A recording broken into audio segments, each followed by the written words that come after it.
ሮቶ አካባቢ ለሰ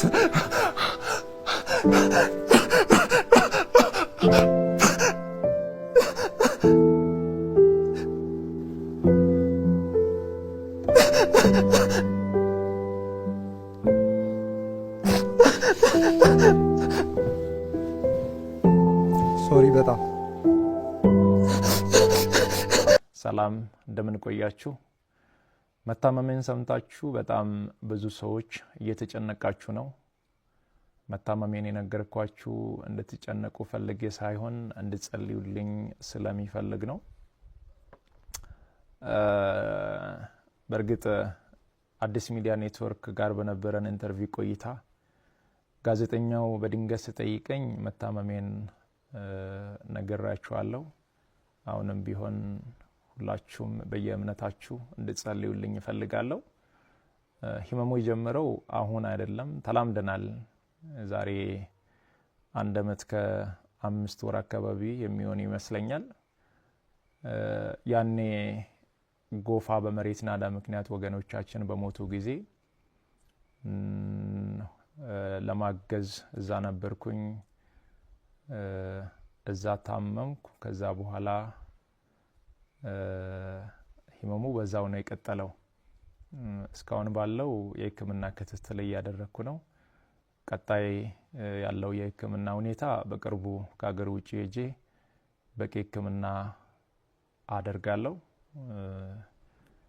ህክምና ብቻ ሳይሆን በዚህ ሰዓት ለኔ የሚያስፈልገው ኢትዮጵያ እናቶች፣ ኢትዮጵያ አባቶች፣ ወጣቶች ሁላችሁም በየእምነታችሁ እንድትጸልዩልኝ እፈልጋለሁ።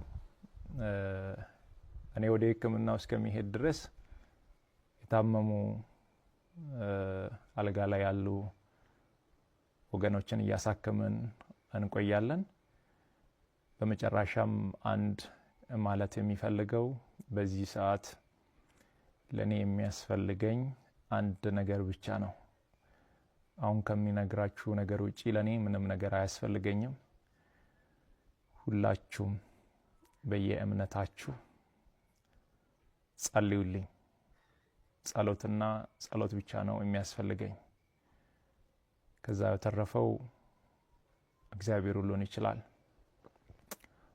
አመሰግናለሁ። ሮቶ አካባቢ ለሰ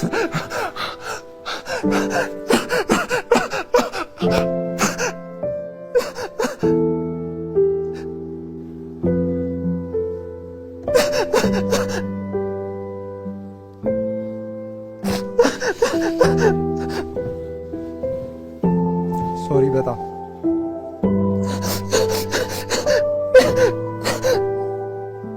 እንዲህ ጎዳና ላይ መንገድ ላይ ያሉ ሰዎችን ስትጠይቃቸው ሌላ ነገር እኮ አይጠይቁህም። ምግብ ነው በቃ ምግብ ነው የምትባለው።